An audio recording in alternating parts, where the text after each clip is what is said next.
Hi, this is Michael Buffer, and welcome to the BoxHard Podcast. Hello, everyone. This is Mikey Garcia. Yo, it's your boy, the odd guy himself, Malik King Scott. Hi, I'm Charlie Edwards.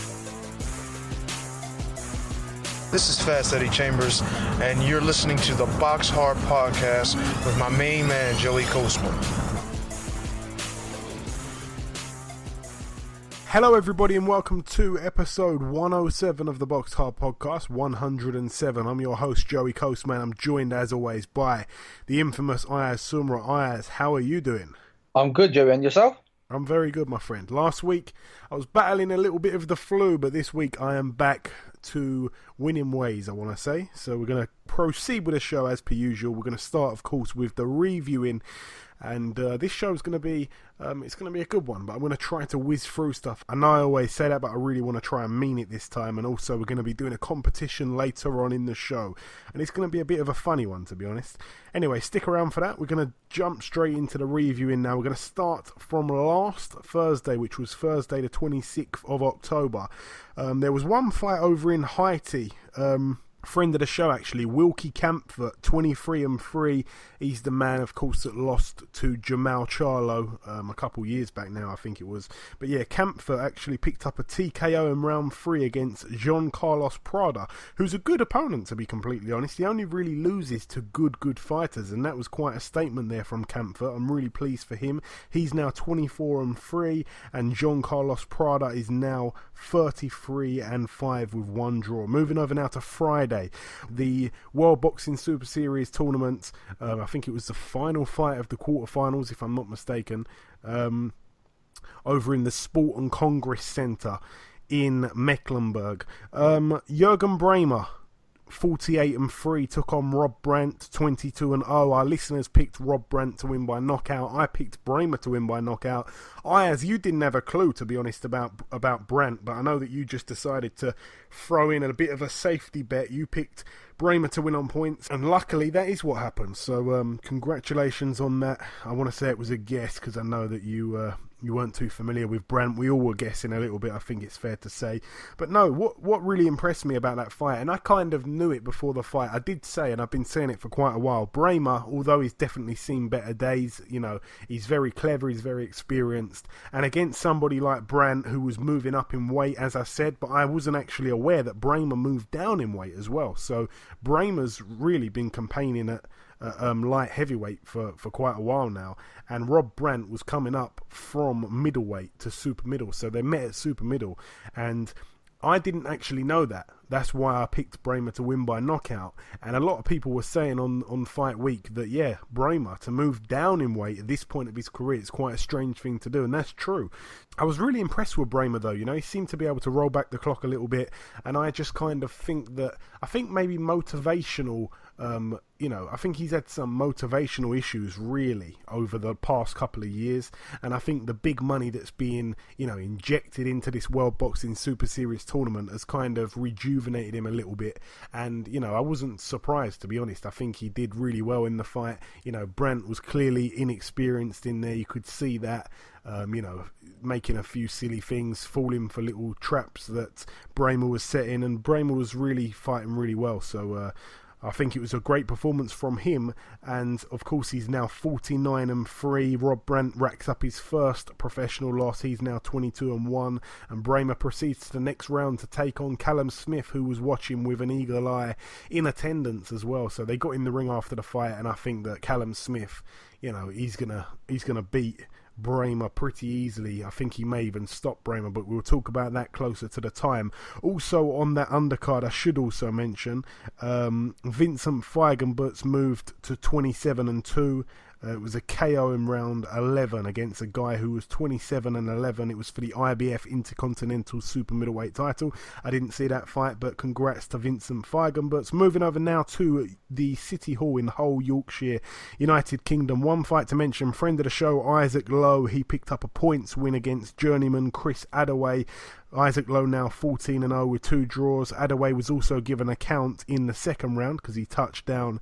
I don't think it was a big knockdown from what I've heard, but yeah, points win over 6 there for Isaac Lowe. Congrats to him. Moving over now to Denmark. One fight to mention over here. If I'm not mistaken, I think it was just the one fight. Yes. There's a guy who was 6-0 called Ditlev Rossing, and he's actually a cruiserweight. He took on Valery Brudov, who of course we know over here. You know, he's been around for what seems like a very long time. I remember him taking on Tony Bellew and giving Tony Bellew some problems in their fight.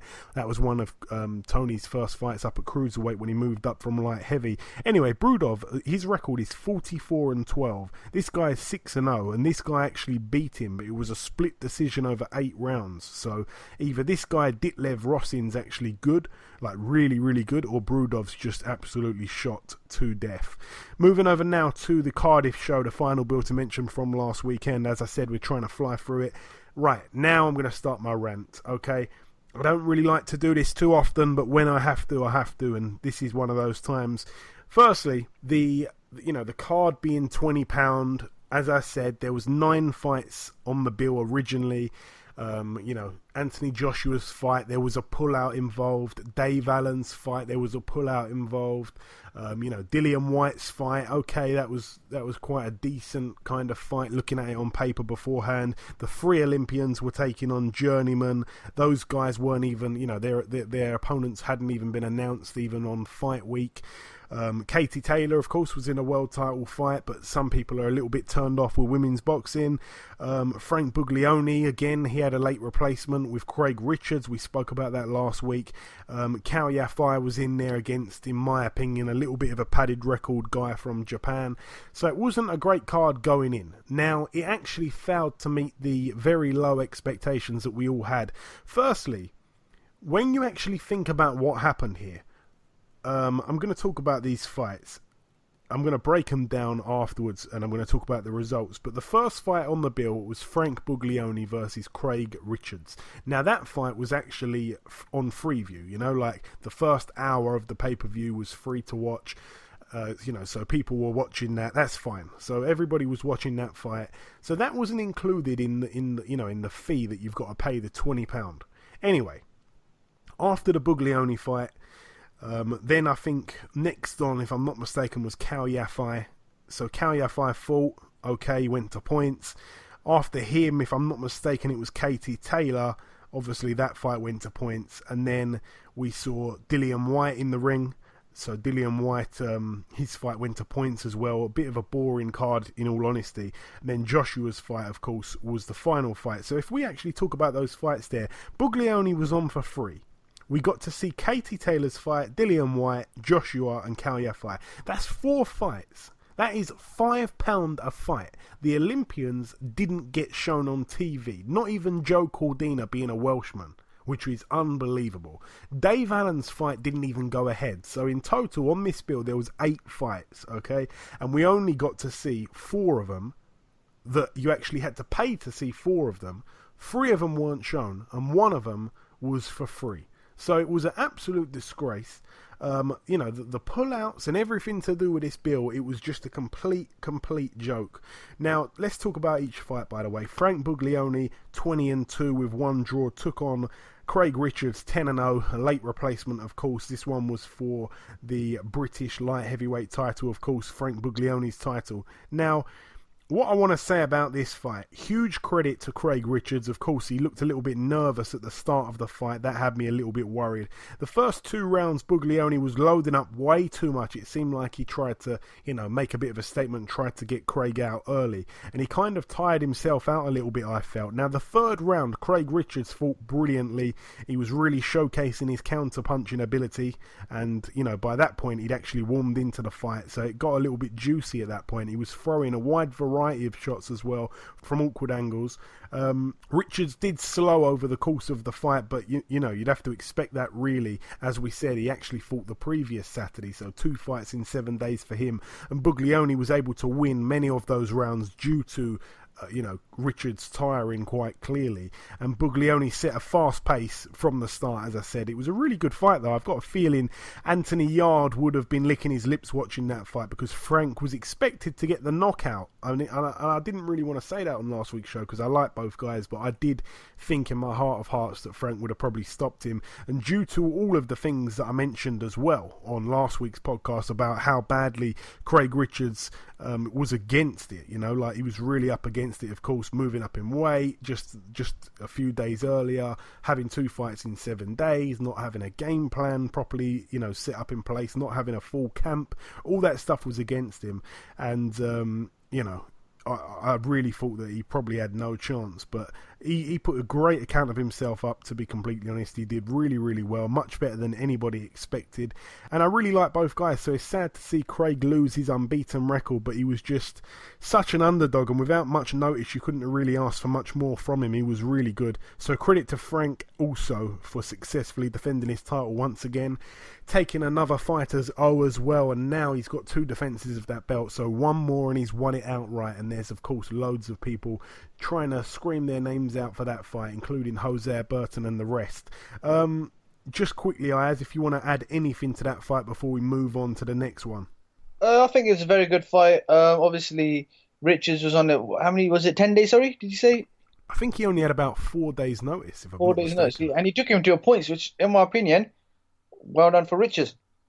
But obviously, Buglioni, he had to pull out Callum Johnson, and he ended up fighting Richards, which 4 days' notice. Well done for Richards, but obviously Buglioni wins. The fight I want to see is him against Jose Burton rematch. Yeah, you can throw Anthony Yarde's name in there as well. Either one of those.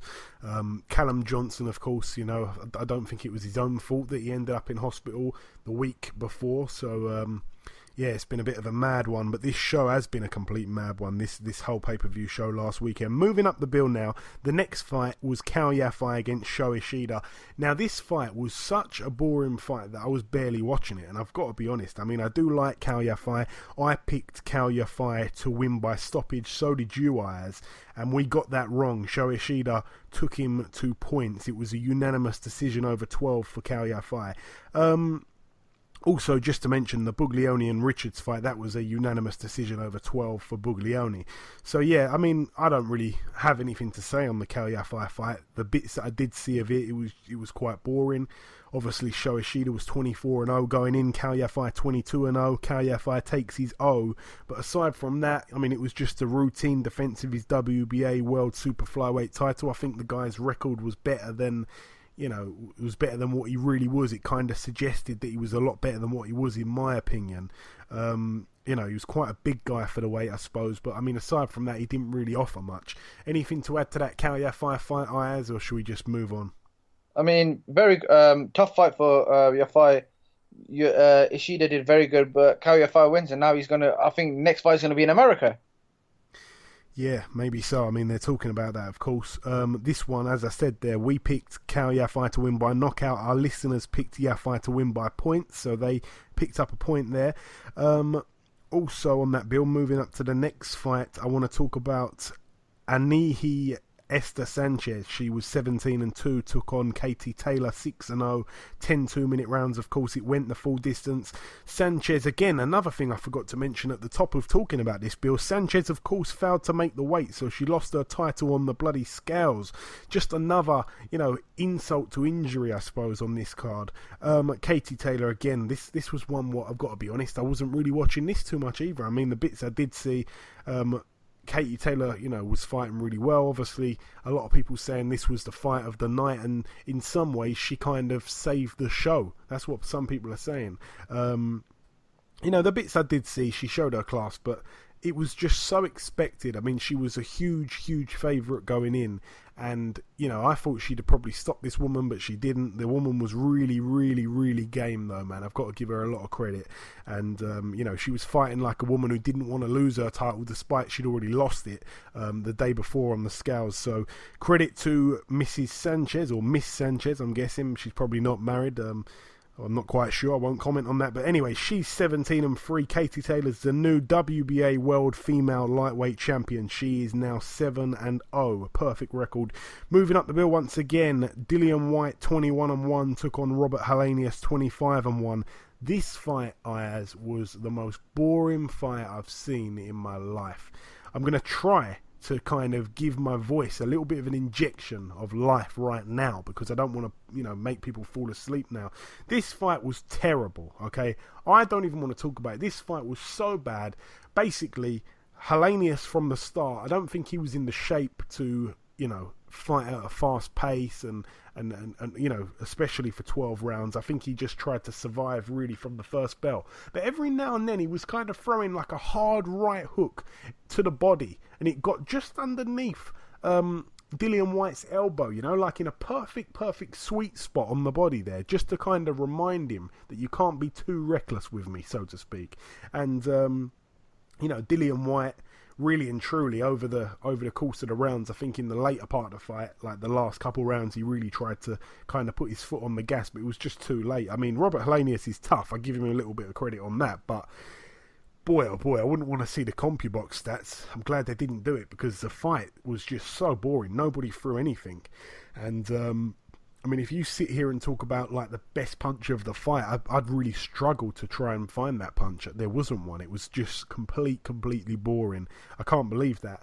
And people will watch that, especially, the likes of Deontay Wilder. He'll watch that and go, yeah, I fancy £5 million for that fight. Of course. Because that just looked, he looked terrible. He just looked so ponderous, and, he just didn't know what to do. He really didn't. So, a win, of course, which is the most important thing, but a very bad look of the win there for Dillian Whyte. I'm not even going to ask your opinion on this, Ayaz, because it was so boring. His record 22-1. He's the new WBC Silver Heavyweight Champion.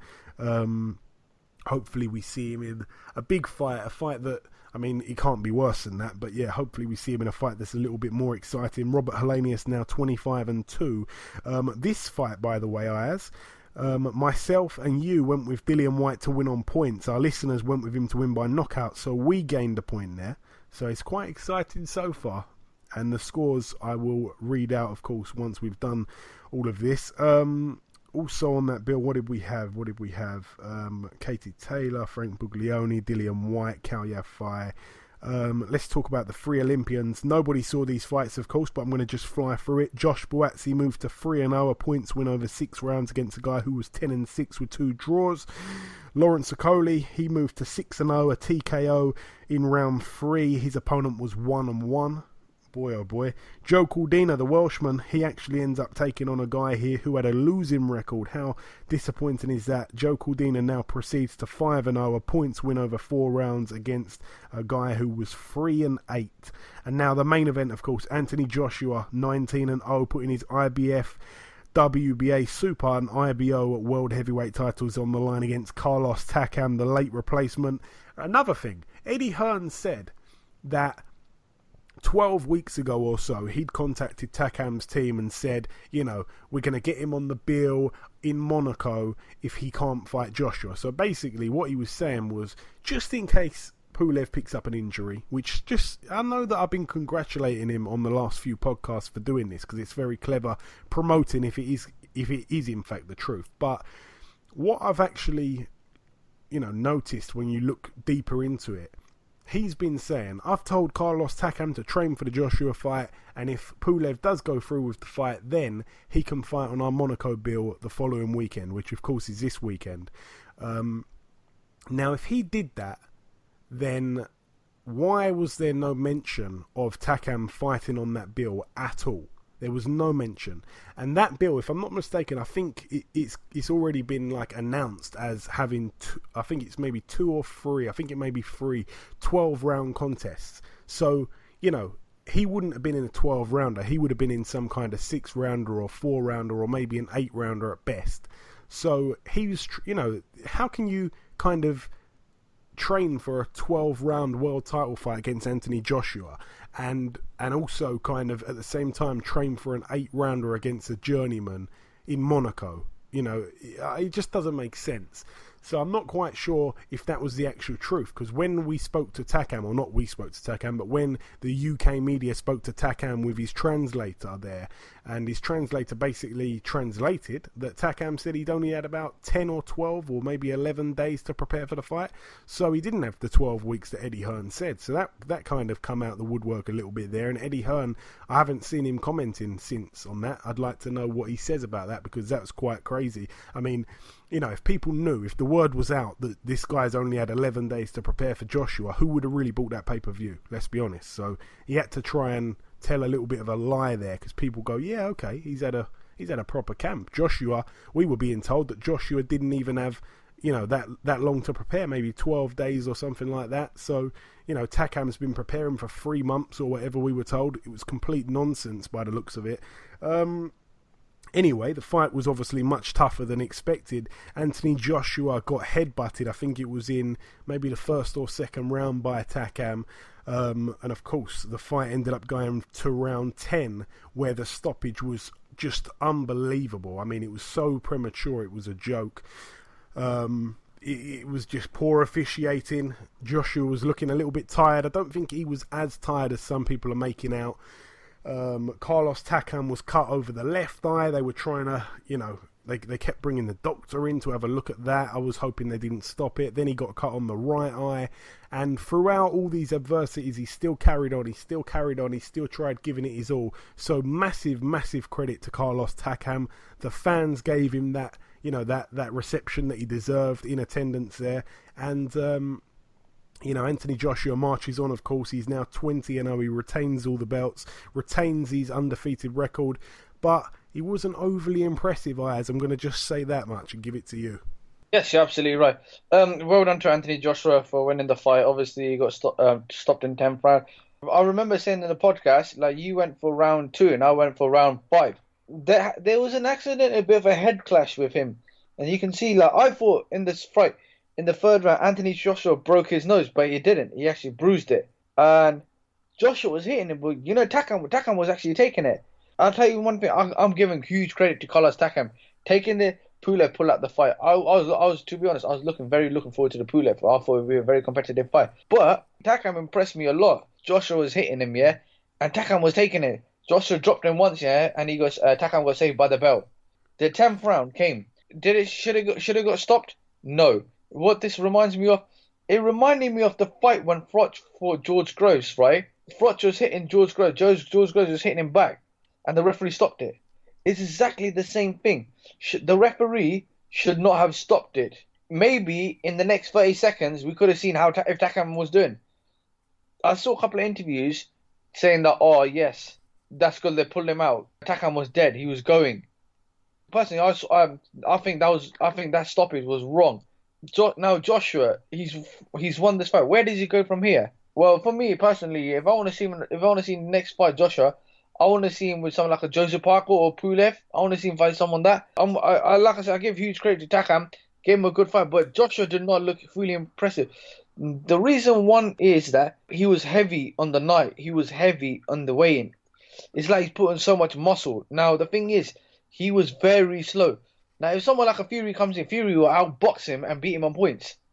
Now, Joshua, if I want to see him, I'll tell you one thing. Now that Joshua's won this fight, where does he go from here? Personally, I think he'll fight Thing next. I've got a feeling he's going to fight Parker next. Yeah, just to reiterate there, you know, I chose Joshua to win by knockout between 1 and 4. Our listeners went with 1 and 4 as well, and you, of course, went with between 5 and 8, and it ended up exceeding all of our expectations and going to round 10. Of course, you know, the round to pick on the competition would have been rounds 9 to 12 to win that, and very few people went with that. But no, back to what you were saying. I don't really think he got like saved by the bell. I mean, he went down and got straight back up, and you know, it was a little, I wouldn't say it was flash, because it was quite a good knockdown, quite a good shot landed, but, you know, he didn't seem to be all that fazed by it. But no, you know, he got up and, you know, he showed a lot of heart, of course, all the way up to the stoppage. But if I'm not mistaken, I think the last 3 punches that Joshua landed, I think all 3 of them missed. That's what I've been hearing. I only watched the stoppage just obviously once live and once on the replay, and that was it. But no, it was a bad stoppage. We've seen this quite a few times now from Joshua's opponents. They've just been stopped, quite prematurely. And another time we've seen this happen where the referee's grabbed hold of an opponent, got him in some kind of headlock, and Joshua lands one with the guy's head, underneath the referee's arm, in a headlock. I've seen that a few times now. And that again, like you said, is reminiscent of the George Groves stoppage. I mean, we saw Howard Foster basically, assist Carl Froch there big time. He got him in a headlock, and I think Froch landed one or two with Groves' head through the referee's armpit. But no, I mean, the fight itself, it wasn't overly impressive. What makes me laugh though is I've been saying for the longest time that Deontay Wilder versus Anthony Joshua is a 50-50 fight because both men were unproven at the time. Both men could put you out with one punch, and it's just really a case of they both fought bums, and I couldn't really... maybe it was a 60-40 to Joshua, but that's about it. I couldn't really confidently say who'd win that fight. And then, of course, Joshua took on Vladimir Klitschko, and I've been quite critical. I've said all the things, the differences between Joshua's win and Fury's win over Klitschko. I've said millions and millions of times that Fury's win was much more impressive. They both had a big test in front of them, and Tyson Fury come through very much unscathed compared to Joshua. It was very much a life and death win that night, but a big learning fight for him. Anyway, in this fight, he was so underimpressive. I mean, despite, the height difference was huge. Joshua looked like, a big guy in there against this midget, so it looked. And, Joshua was obviously able to hit him many times, and Takam was able to take the licks and, kept getting up, kept showing, well, I say kept getting up, he only got up the once, but, he kept showing so much grit, and he kept showing a good chin and all the rest of it. So Joshua didn't look all that good. And now what makes me laugh is funny because people are now turning around saying, oh, I'd like to see the Wilder fight. That's a real hard fight to pick. And they're also saying some actual people are now changing their opinion and saying Tyson Fury would beat him.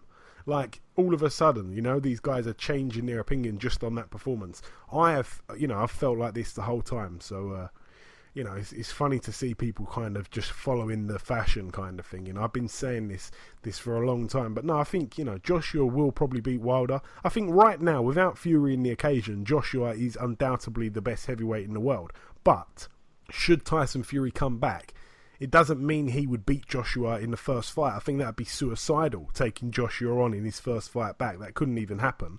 And, we need to see him back in a couple of fights before he takes on Joshua. And even then, he might not ever be the Fury that he was that night in Germany against Klitschko. So it would be a great shame, because I think that Tyson Fury definitely beats any version that we've seen thus far of Joshua.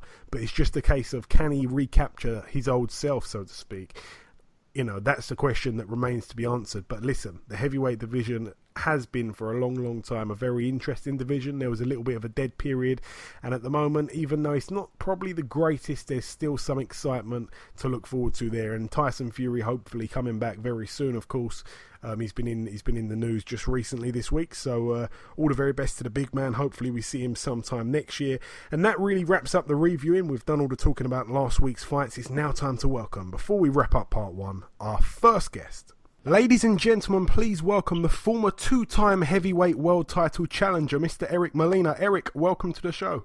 Thank you, guys. Thanks for having me. Hey, it's always a pleasure, sir. So, Eric, we last spoke, it was a long time ago, we actually last spoke the week of your win over Thomas Adamek, so it's been ages. Obviously, since then, you've had two fights, one against Anthony Joshua. Obviously, that was a bad night for yourself. And then, of course, the win over Jamal Woods, in which you won a majority decision over 6 rounds. Firstly, Eric, looking back at the Joshua fight just briefly, did you underestimate him in that fight? Was he better than what you thought? What do you remember most about that night last December? Well, I mean, what a lot of people don't realize is that with the Joshua fight, I had too many things go wrong. I've been the B side of most big fights my entire career. And for the Joshua fight, I had everything that could go wrong. My head trainer had immigration issues. I went into the fight with no trainer. My friends in the gym trained me. I was going through some personal issues with my wife. I was going through some tough times in my life, traveling all over the world to England and back home. We fought on short notice. Our stay in England, it was difficult to get acclimated in England with the food and everything. And it's just a lot of things that add up to, a lot of little things that add up to the big things. When you fight Joshua, you can't have those kind of things go wrong. And also, in the preparation, I didn't have anybody that quite looked even close to Joshua's size and speed and power for my preparation. So, of course, I'm not the type of guy that always likes to talk about excuses. He beat me. Joshua's a strong guy. But when I look at all the things that went wrong, of course, it's without a doubt, I felt like it was the right outcome for him to beat me the way he did. No, fair enough. Very honest of you to say so. And obviously now, moving on to what's next for you, another big fight here. You're fighting Dominic Breazeale this weekend on the Wilder versus Stiverne 2 undercard. Now, Breazeale was originally supposed to be fighting Stiverne, of course, until Ortiz failed a drugs test. When were you actually first contacted to be a replacement, and how long did it take you to accept the offer? What was the process, Eric? Well, I was contacted about 20 days ago from today. Or no, actually maybe a little bit less, 19 days from today. And it was just an idea at first. And from there, they went back and forth for like 2-3 days. And the fight was made. So, there's certain things that it's one of those things where you get called, they make an offer. I'm just like, yeah, you know what? It's short notice. This type of fight ain't going to take place if these demands aren't met. And, you put demands on the table, and the next day they're like, hey, you know what? We're willing to do these things. So they're willing to do all the things that you're demanding. So the fight gets made. But to make a fight in, 21 days, to fight Dominic Breazeale for the WBC title elimination bout is not a fight that you want to just go in and be unprepared for. It can't just be a regular fight. It's got to be something at stake. So, they were able to do certain things to make the fight happen, and so I took the fight. And when you mention those things, and I know that contractually, of course, we can't go into certain things, but is there anything you can share that you wanted them to kind of, change their mind on and perhaps, kind of move the goalposts a little bit more in your favour? Is there anything you can tell us about? Well, I mean, number one, always working with Don King is never easy. So, it's always the financial part first, and then talking about what would be at stake for the fight. If I'm going to fight him, can we make it an elimination bout? Is it something that could be something like something that means? Can we put something where the winner can go out and fight for a title?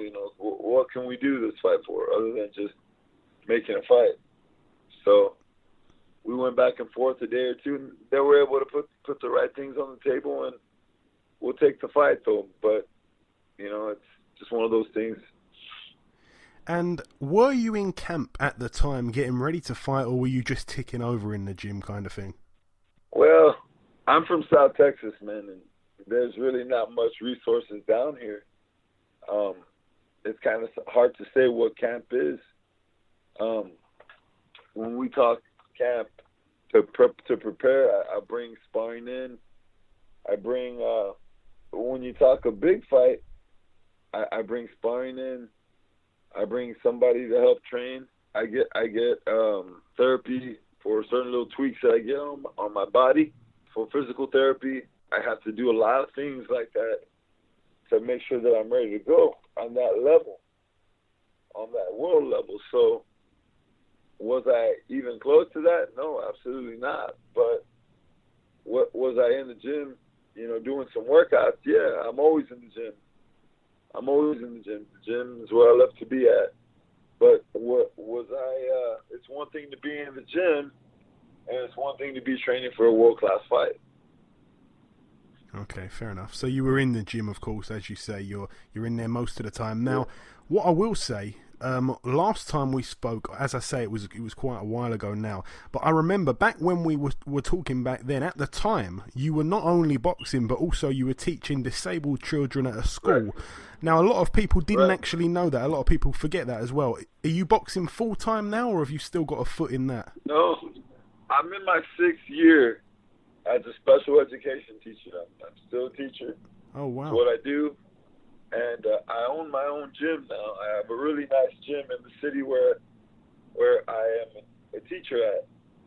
And that's my life. That's what I do, man. You know, I can't just sit home and do nothing and just go to the gym. It leaves me too much time to do other things. And I love what I do. I love working with kids. I love sharing my story. I love the struggle of everything teaching and boxing brings to my life. To box on this level with the names that I've been in the ring with, many people don't know that. I'm a teacher. That's what I do. But I love challenging myself, man. I love it. And I wouldn't change it. I wouldn't change it for the world. I enjoy my life. Like I said, I started my career 0-1, and I've been able to. I fought the biggest heavyweights of my era, of this time. I fought both of them to become heavyweight world champ. I fought both of them while I was a teacher. Yeah. So that's my story, man. And I might have came up short, but it's like I tell everybody, you know, to bounce back from 0-1. When you start your career 0-1, you don't get the benefits of starting off as an Olympian or an amateur fighter. You cannot ever understand the things a fighter has to go through from starting his career 0-1 to get to the levels where I've got to. So that's a measure of my fortitude. It's a measure of the person that I am. And man, I'm proud of my story, man. I'm proud of it. Every day I wake up, I push it. It's my story. Hey, listen, I'm proud of your story as well. Like I say, I remember when you said that on our show a while ago, and in the UK we'd never heard of anything like that, especially from yourself, and we were, putting that story about at the time, and a lot of people, that touched a lot of people. And like I say, now, as you say there, you've now got your own gym, so you're kind of teaching kids in a school, and then perhaps teaching kids in the gym as well. You've got a school in two different kind of setups, if you like, educationally and of course leisurely in the gym, and also dedication wise is in peril for both of those things. Now, moving on to this fight here, Eric, obviously Dominic. Go on. I would like to kind of touch on that on this that we're touching, is that when I hear it a lot in the media, the people that follow me, the people that keep up with me, they know who I am. They know me as a hard worker. And just with the story that I just told you, you got to believe that I'm a hard worker. You got to believe that. You got to believe I'm an honest worker. And there's one thing that really, really, really gets under my skin. I don't even mind losing. I wake up the next day and I'll figure it out. My life will go on the same way it will after a win. Yeah. But the one thing, with all the media and all the people out there might hear about my story, and they can say, "Oh man, this guy's a teacher. This guy's a teacher, and he's a joke, and he's boxing. Man, what the hell is it?" But you know what? How many times have you ever heard of a pet case with my name on it? None. Zero. And these people out there want to knock me for my story, but they want to embrace multiple athletes, fighters that have got caught several times on performance-enhancing drugs and embrace them after their suspensions into the sanctions and the rankings in their media coverage. To me, that's a joke. in this sport, I'll tell you, I'm on the other side of these punches. When you get hit by punches from athletes that are pumped up on performance-enhancing drugs, you can kill somebody. And how is it in this sport that we all love so much that you can get caught 1, 2, 3 times and still be in position to fight for a world title? And the media knows who these fighters are. Hell, I'm in this fight this Saturday because of a drug cheat. So my story and things that I do will never be tied to cheating. I'll take a loss. I'll take a bad loss. But I do everything that I have to do.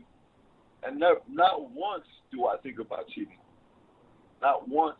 And that's my story. That's a part of my story that the media might not care about, that the common fan might not care about, but that's a story that I'm damn proud of.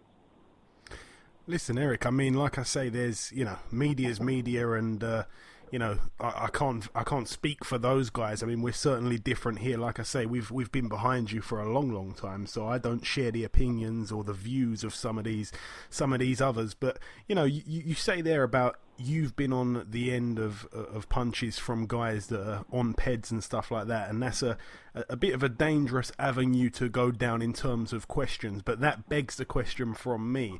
If you're saying that you've been in with somebody who's clearly taking peds and you felt their punches, that kind of begs the question of who was that guy, Eric? If I can ask that, if you'd like to answer that. I will say this, is that 4 or 5 years ago, I sat back and I said, these are the guys who I think are on peds. These are the guys who I think are messing around. And you know what? Little by little, they all get pegged. They all get knocked off the shelf, one by one. The media and the people out there know what's going on. They just don't care. It doesn't matter in this sport. It's a brutal sport, and if peds means more brutality, bring it on. That's really what the sport has told the people, is that whatever brings more brutality, bring it on. Let's go. I mean, you guys know, you can sit down, you know the game. Yeah. You see who's running around, who turns 35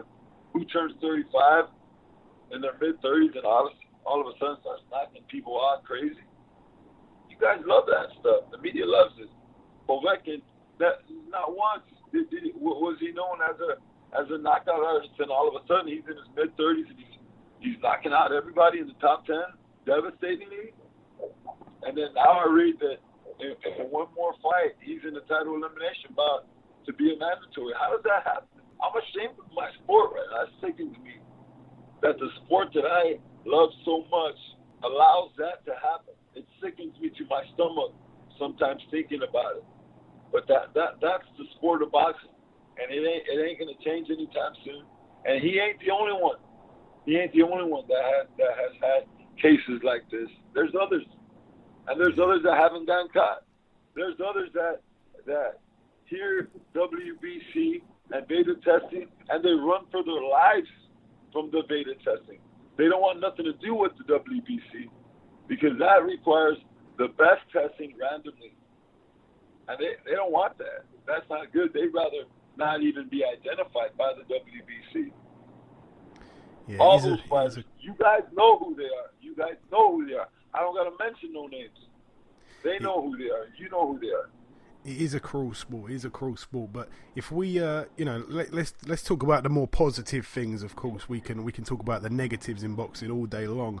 Obviously, this weekend, yourself and Dominic Breazeale. Now, obviously, Dominic Breazeale had to scrap his game plan for Stiverne and adjust to fighting somebody like yourself, which is a hard task to do. And obviously, you've had to get yourself ready without having too much notice. Now, both of you are very familiar with each other. Of course, you're both top heavyweights. How well do you know Dominic Breazeale as a fighter? What are your thoughts on him, Eric? I ran into Dominic Breazeale several times. I've seen him. He's a big guy. He's a big, strong. He's an Olympian.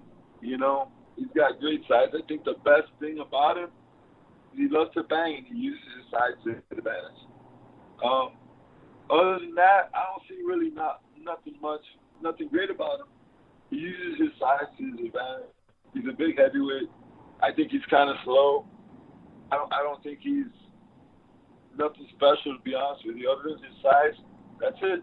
That's all you can really say. A guy 6'7" should be moving around like Tyson Fury. He should be moving around. He should be boxing. He's in the ring, and it is what it is. You know, it's worked for him. His styles work for him. I seen his last fight, and it was a big win for him. It is what it is. But you know, I kind of criticize the way the other guys approach their fights with him. I don't care how strong you are. You can't go in and try and outmuscle somebody that big. This is just my opinion. So he's a good fighter. He brings heart to the table. He can bang. And I'm looking forward to I love these fights, man. I love getting in there. You know, I love being the underdog. You give me short notice. I've been in these fights my whole career. I've been in the short notice. And these are the type of fights that, you know, like, what can I say? I've been in these fights. So, to me, it's just like, let's just do it. Let's get it on. Let's go. Yeah, you mentioned his last fight there. It was a very fun fight. Obviously, it wasn't a cakewalk by any means. It was a very good fight, though. But, of course, he got the W. Now, last week, we had Dominic Breazeale on our show, and I asked him for a prediction. To which he responded by saying he believes he will knock you out within 3 rounds. How do you react to that, Eric? I love to hear that. I love hearing that. To me, it's just, I want to hear that because I want him to underestimate me, because that's been the biggest mistake of many fighters.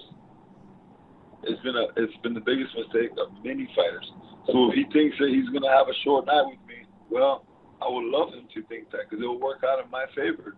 I got the power to hurt him. I got real power. I got real training for this fight. My timing is perfect. My balance. Ain't no excuses for this fight. I'm 35 years old now, and like I said, I've been in these fights. And this fight, for me, I want to see if I can still do this on this level still. But, you know, I'm going to answer that question for myself this Saturday. But that prediction of 3 rounds, the last guy that predicted 3 rounds almost wound up on his back in the 3rd round. I don't know if you remember who predicted the 3rd round knockout. So, like I said, I love this. I love the predictions. Predict all you want. So, just be careful. Just be careful with them. Yeah, one thing I did ask Breazeale about was your power. I said, does he believe that you've got the power to hurt him? And he didn't deny that for 1 minute. I think he knew that you did have or did carry good power. Now, should you win this fight, Eric, who would be next on your hit list? Because, you know, you're talking to me about you've had the 2 world title fights. Your story's been so good, but it's far from over at this point. If you win this fight, you know, this sets up huge fights. I mean, one fight I'd love to see you in, and I've got to be honest, you against Joseph Parker is a brilliant fight. I'd love to see that. But who would be on your hit list without me putting names in your mouth, so to speak? Man, I just, with the fan base as good as it is in England, and just the point of my life where I was at, it's just kind of bitter for me to know that I had to go there and all the things that went wrong. I would like to go back to England and be involved in a big fight down there. It doesn't really matter who. Just get in the big fights. I mean, to me, it doesn't really matter who. Rematch with Wilder, I don't care. Whoever, it doesn't matter, man. You know, to me, though, I can tell you this, bro. I believe every day that I got the power. I got the power and the speed to knock Breazeale out, to hit him harder than he's ever been hit, and knock him out.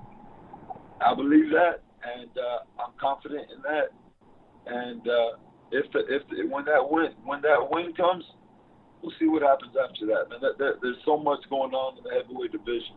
But I'll say this, so from a fan side, from a fan point of view, you know, there's so many big fights to be made. But I'm kind of sitting on the outside in, and I'm like everybody else. I want to see Wilder versus Joshua. You know what I mean? Once that clears up, you can kind of the smoke will clear up, and that'll make the way for all these other fights that everybody else is trying to figure out what these 2 guys are going to do and stuff. So I would like to see that fight, man. It would be a very good fight. I share the ring with both guys. I think it'd be good for boxing. I tell you one fight that that does jump out at me. If you do have a desire to come back to the UK, like you kind of said there, if it wasn't against Joshua, I know that Eddie Hearn's been saying for ages that nobody wants to fight Dillian Whyte, and if you was to put yourself forward for that fight, if that was one that interested you, I'd be quite confident that you could get that fight, especially because of your appeal over here. Everybody knows that you fought Anthony Joshua. I think Eddie Hearn would really like that fight.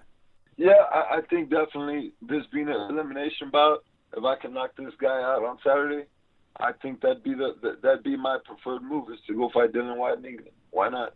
I'd love that. I like the idea, and I can see anything else more fitting. And I can assure everybody that with my confidence in my training and the way I'm feeling, I know that if I land that shot on him, I can knock him out. So. It's definitely heavyweight boxing, and the thing that I love about this heavyweight boxing is that I got the punch that could change things, and that's definitely something that I'm extremely interested in. If I pull off this win on Saturday. Yeah, I'm very interested in that too, like I say. Right, last couple of questions. I want to try to go through these a little bit speedy.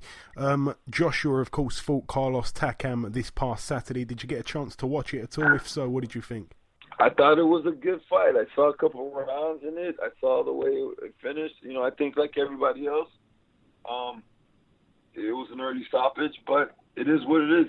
He fought his fight, and he did well. I thought Takam was turning on there on the 10th round, and I think that he would have finished maybe a little stronger than Joshua, but that's yet to be seen, and the fight was over, and that's it. It was a good one for Joshua. He moves on with his career. Takam brings a very slippery style, and it could definitely bring problems to anybody that has to adjust to it, in little time.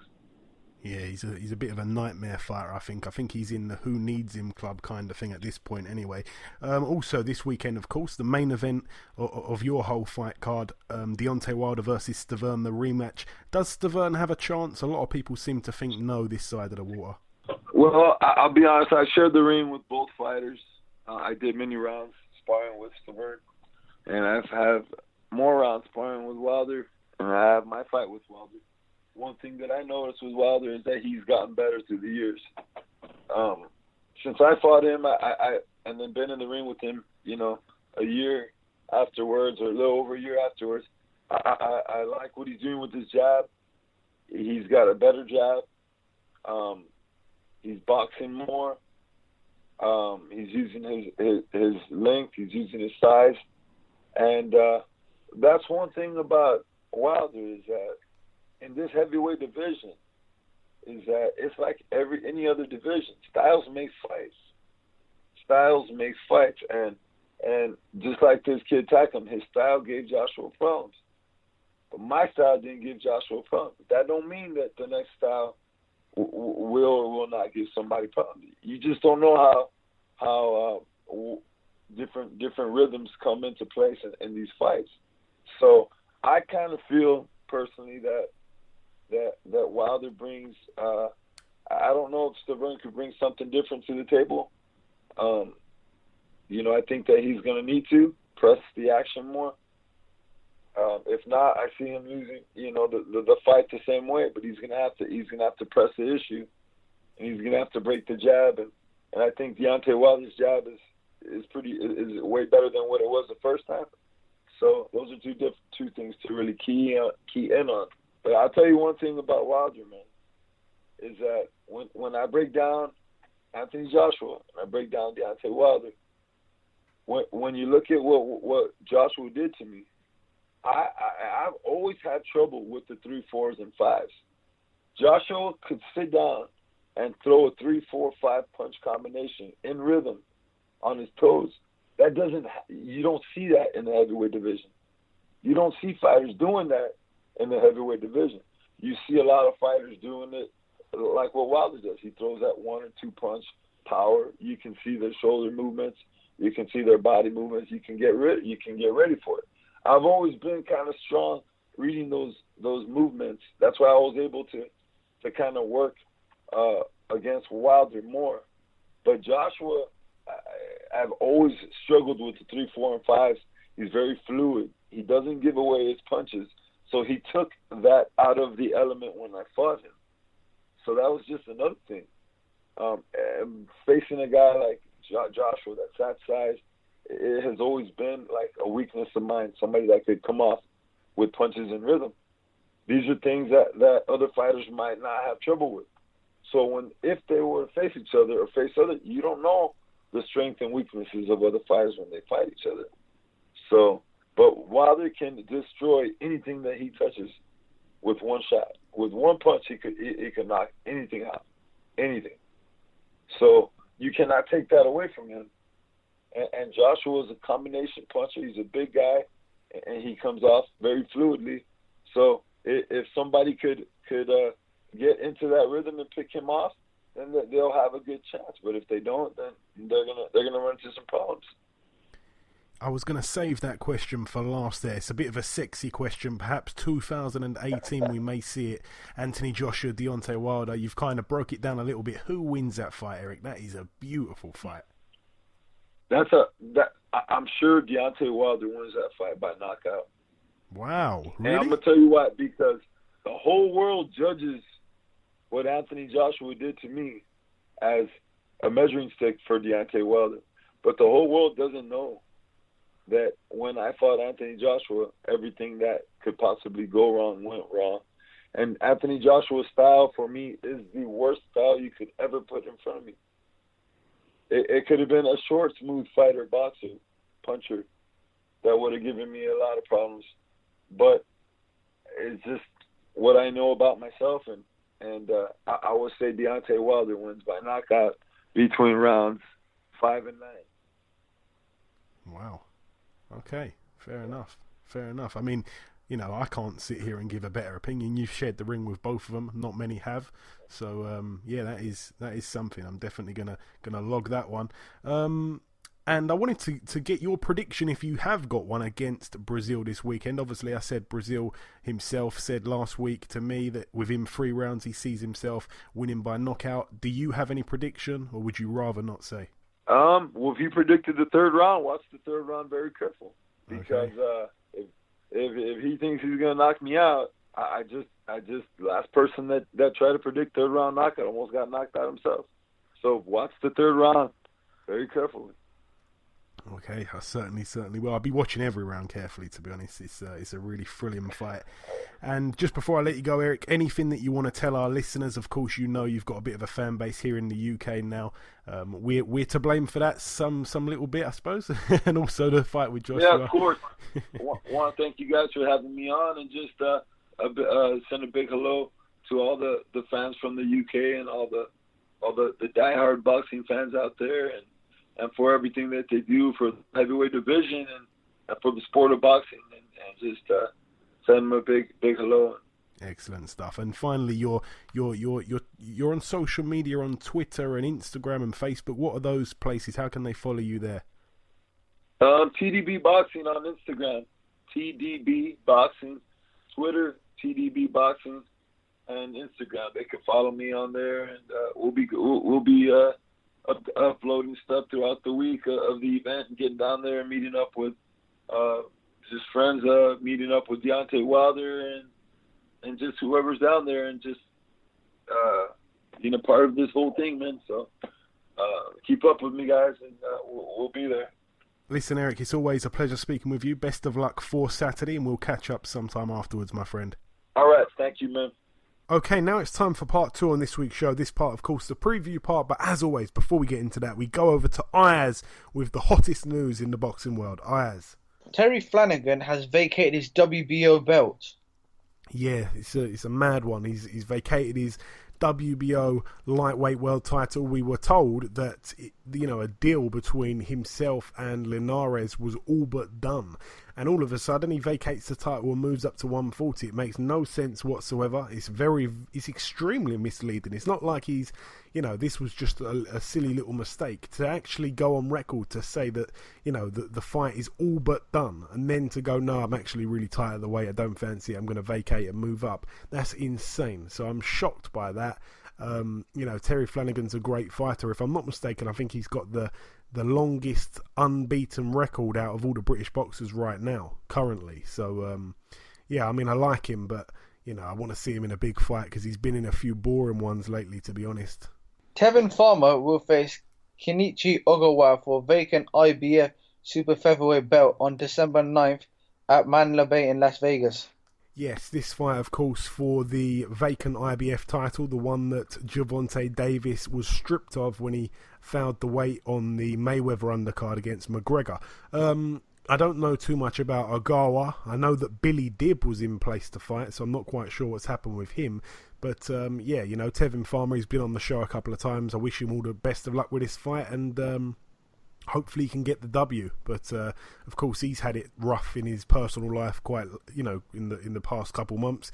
It was shot in his hand, of all places. Being a boxer, that's quite a dangerous thing, of course. So, credit to both guys there. Hopefully it's a good fight. But, my loyalty, of course, lies with Tevin Farmer.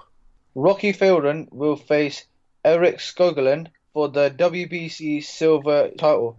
Yes, of course, that fight happening on the Bellew versus Hay undercard on December 17th. Skoglund, he was quite a decent fight, wasn't he? I mean, we saw him in a decent-ish... I mean, it wasn't a great fight, but he gave Callum Smith a few problems. I think it's a great fight, as you said there, for the WBC Silver Super Middleweight title at the O2 Arena as well. I really like Rocky Fielding. I rate him a lot. It's a really, really, really good fight. It really is. I'm happy to see, a decent fight on the undercard. We weren't too sure if the undercard was going to be any good for this fight, but that's a great addition to the bill. So, I'm really looking forward to that. I think it's a great fight. Of course, both men with only one loss on their record, both to the same man in Callum Smith. So, really interesting fight, that one.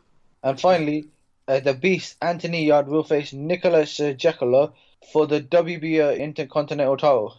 Yeah, I think it's Nikolai Svetloka, another opponent of Callum Smith. Callum Smith went the distance with him. I think he's only got 4 losses on his resume, if I'm not mistaken, and all 4 times he's gone the distance. But he's in decent form because in his last fight, if I'm not mistaken, he got a draw with somebody. Can't remember right now off the top of my head, but anyway, he got a draw, and Anthony Yarde puts his WBO Intercontinental belt on the line here. So, yes, it should be a good fight. Hopefully Anthony Yarde ends up stopping this guy. I mean, he's got a decent name in the UK, I suppose, to some degree, taking on the people that he's took on. But, realistically, we do want to see Yarde in with some of the bigger names. It's just come back to me now. It was Nikola Svetloka's actually, in his last fight, got a split draw against Robert Stieglitz.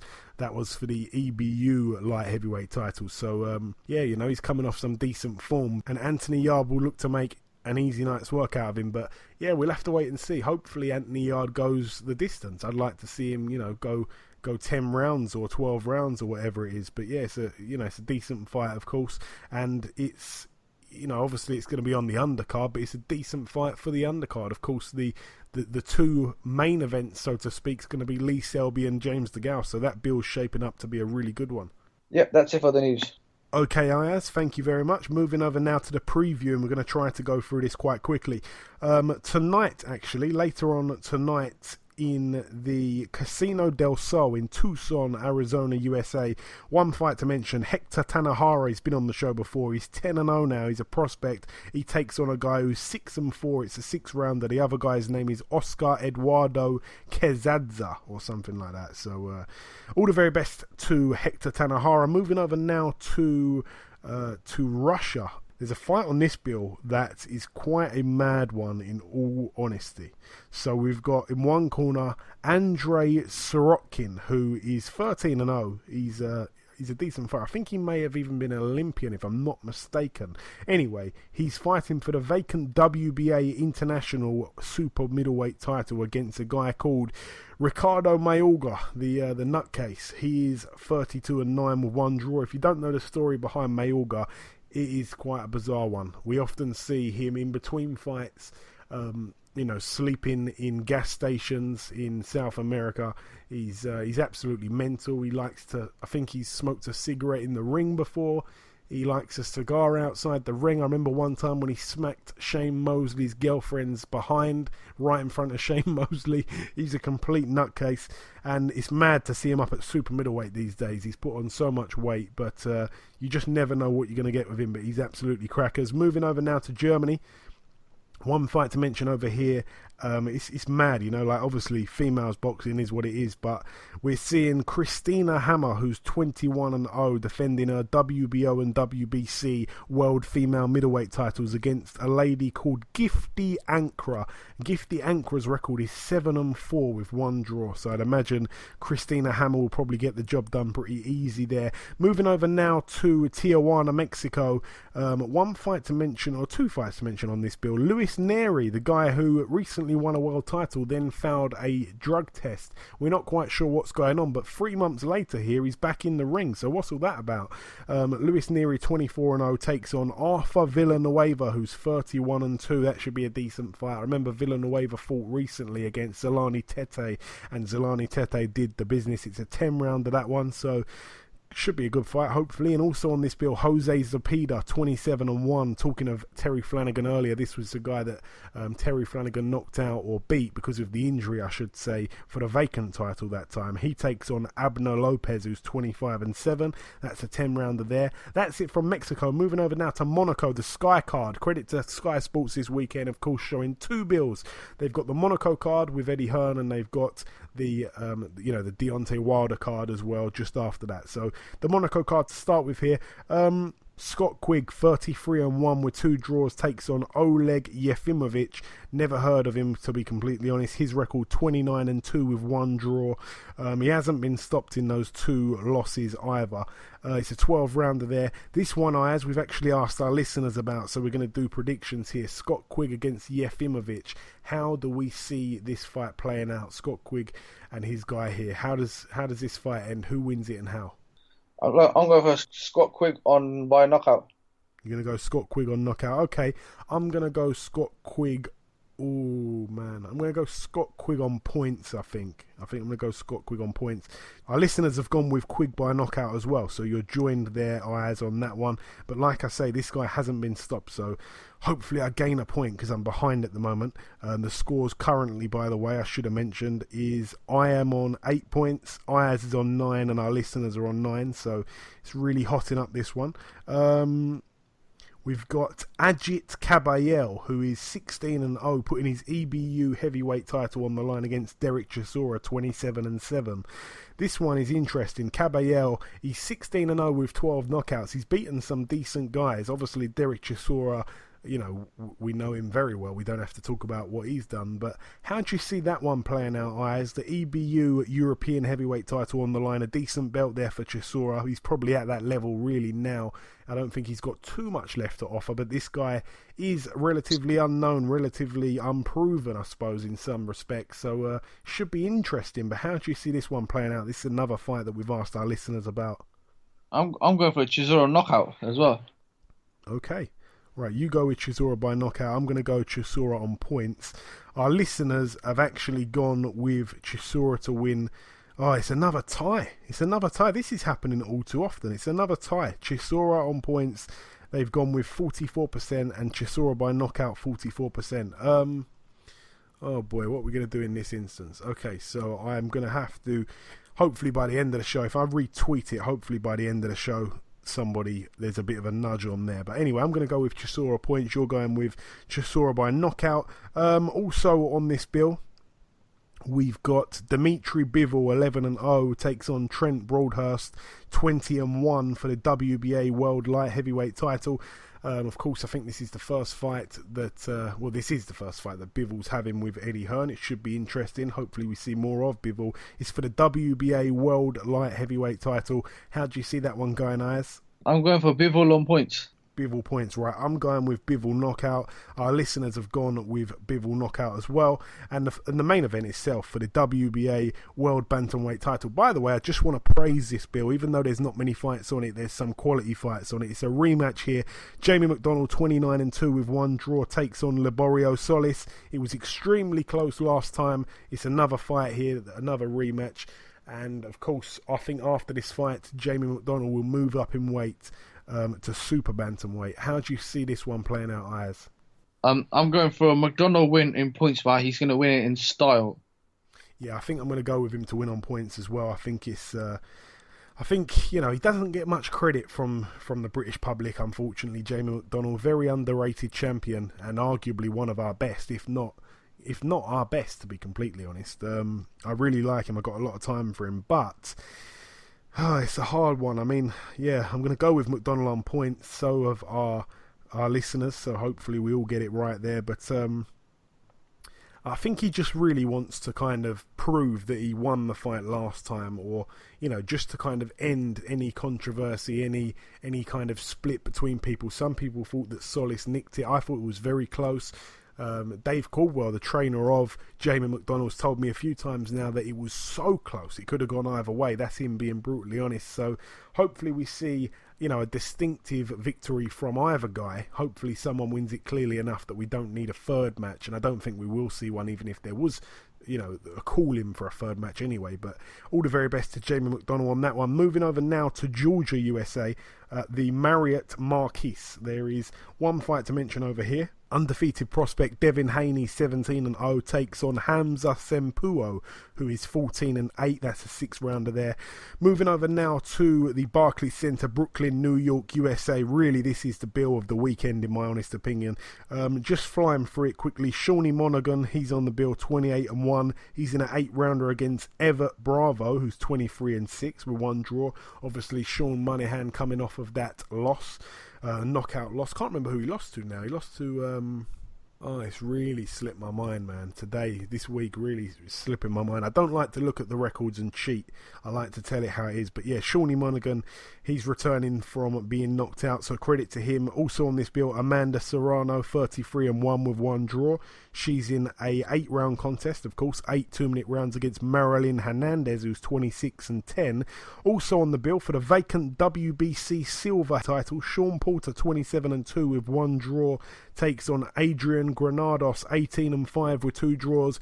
Better than his record suggests. Arguably should have got the decision over Adrian Broner that night. That's a 10-rounder there. That's got the makings for a really good fight, that one. But Sean Porter, I think, probably wins that fight. I still think he's one of the top guys at 147, despite losing, of course, to Brook and to Furman the way he did.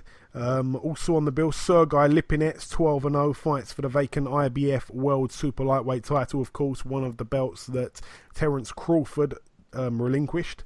He takes on Akihiro Kondo, who's 29-6 with one draw. I don't really know anything about this guy Kondo, so I'm guessing Lipinets probably wins this fight in style. Also on this bill, a man that we spoke to earlier on in the show, Eric Molina, 26-4, former opponent of Deontay Wilder, former opponent of Anthony Joshua, takes on Dominic Breazeale, former opponent of Anthony Joshua, 18-1. He is Dominic Breazeale with 16 knockouts. Both men can punch. It's a hard fight. I'm not going to pick a winner because... in fact, I am going to pick a winner. I'm going to be bad about it. I'm going to pick a winner here. It's a 12-round contest. I've asked our listeners about this one as well. Our listeners have gone with... let me just check. They've gone with Breazeale to win on points. That's an interesting one. I don't think this fight goes to points. I don't think either man thinks it goes to points either. Yeah, I think Breazeale wins this fight by knockout against Molina, if I'm being completely honest. I really like Molina. Hope he doesn't want to beat me up after that, but that's the way I see it. How do you see that one, Ayaz, between Molina and Breazeale this weekend on the Wilder undercard? I think it's going to be a very good fight. Now they say if Breazeale win, he can go fight Dillian Whyte. I'm going to go with Breazeale win on points. Interesting. Okay, interesting. Obviously, Breazeale, yourself, and the listeners both agreeing on that one. Okay, moving up the bill once again. The main event, of course, Deontay Wilder, 38-0, takes on Bermane Stiverne, 25-2 with one draw. It's for the WBC World Heavyweight title. It's a rematch, of course. It's not really Deontay Wilder's fault that he's not taking on Luis Ortiz. It was his fault for failing the drugs test. And, of course, Bermane Stiverne steps in. It's a fight he's been, he's wanted for a long time. He's in the mandatory position. It's a mandatory defence. He hasn't actually fought for 2 years, so God knows how he's been ranked mandatory. but it is what it is. Bermane Stiverne versus Deontay Wilder, Ayaz. What I just want to say before I get your prediction, Deontay Wilder lately, I don't know if it's just because of, you know, his bad hands, or if it's just because he's a little bit disinterested, or because he's just simply, you know, not that good when he's got up to the real proper level, or the fact that he's just not got the hunger there. I don't know what it is, because he shouldn't really have any motivational or hunger issues at all. But what I will say is, I've seen him be outboxed quite easily by people who are not that great boxers, and then all of a sudden, bang, one shot and the fight's over. We know he's got the power to do that. Bermane Stiverne, however, has got a good chin in my honest opinion, but he has been out the ring for the 2 years. And do you know what? I'm going to actually go, I'm going to make a bit of a bold prediction here and say that if Stiverne was not inactive for 2 years, if he was actually quite active and winning fights against decent guys, I'd probably pick him to beat Deontay Wilder. But just purely down to the fact that that Stiverne has been out the ring for that long, I'm going to have to go with Wilder to win by knockout. What's your pick on that one, Ayaz? Our listeners have gone with Wilder by knockout. I'm guessing you're going to go with the same thing. The last time they fought was in 2015, January 2015, when Wilder fought Stiverne. That was a very good fight. That's the first time I saw Wilder actually box. He's been outboxed before. He got outboxed by Spilker before, so he landed a dangerous right hand and knocked him out. I'm going to go with Wilder by knockout. Yeah, it's hard to choose anything else. I mean, he's a scary power man, really, when you think about the power he possesses. He's not the biggest. I mean, he's a tall guy, but he's not really thick set. It doesn't really look like he's got, this concussive, just absolute lights out style punch, but he does. It's hard to really see anything else, but yeah, I can see him being outboxed for the first few rounds though, and like you said there, he was being outboxed by Spilker, who's a little bit limited, we've kind of found out, and also in his last fight against Gerald Washington, he lost every round until he got the knockout punch, in my honest opinion. But yeah, it's always interesting. He's never really in a dull fight. We saw him box really well that one night, and I don't really know if he can do the same thing. That's what kind of makes it quite interesting. Moving over now to the final bill. This is quite a weird one here. One fight at the Silver Eagle Gun Arena in Virginia, USA. Friend of the show, Hasim Rahman Jr., of course, son of the former heavyweight world champ Hasim Rahman. He takes on a guy called James Jones, who's 4-11. Now, a little quick story about Hasim Rahman Jr. He's in a 4-rounder here. Hasim Rahman Jr. was supposed to fight last weekend. Ayaz, right? This is serious. He was supposed to fight last weekend, and he got in the ring, and then his opponent came to the ring, and then his opponent was complaining that something was wrong with his gloves. So the corner were touching his gloves, the commission and the doctor was touching his gloves, trying to find out what it was. And then he was complaining, and he basically said he needs to go back to the locker room to have his hands re-wrapped or to have his gloves taken off. It was something, he come up with some kind of excuse, really, to take his gloves off. So anyway, they take him back to the, to the dressing room. And in the meantime, the MC in the ring says sorry to the crowd. He's apologising, saying, sorry, we're going to get going in about 15 minutes. We're just a little bit of a break here. Apologies for the inconvenience. And Hasim Rahman Jr. is in the ring, bouncing on his toes, ready to go. And of course, it's annoying for him because he's ready. He's rearing up to go. And this guy is not ready anyway. Next thing you know, there's an announcement about 5 minutes after that. And the guy goes back to the locker room and completely changes his mind and says, no, I don't want to fight him. So that was it. So they actually announced Hasim Rahman as the winner. But of course, it didn't count on his record because there was no fight. But the guy actually got to the ring and did not fancy it at all and decided to pull out of the fight on fight night. So Hasim Rahman Jr. was absolutely... He was going crazy. It looked like he wanted to fight the ref at one point. And, that's definitely up there with one of the most bizarre things I've ever seen. The footage is on YouTube. It was at a small hall show in America. And I think it may have even been in Philadelphia. But no, completely crazy stuff there. I mean, that is unbelievable. And that really wraps up the previewing part of the show. I think it's a good note to end it on there. Little bit of a story there. If you didn't know about that one, check that one out. That's it for the previewing. We've done the reviewing, we've done the news, we brought you guest number one, of course. We've done the previewing now, and it's now time, just before we wrap up this show entirely, it's now time to welcome our second and final guest. Ladies and gentlemen, please welcome the WBO Intercontinental Welterweight Champion, Mr. Gary Corcoran. Gary, welcome to the show. Cheers, nice for having me on. It's always a pleasure, my friend. So, Gary, we last spoke after your win over Larry Ekendeo, which was your last fight, of course, and that one was the one in which you captured the WBO Intercontinental belt, which led to you being ranked in the top 15.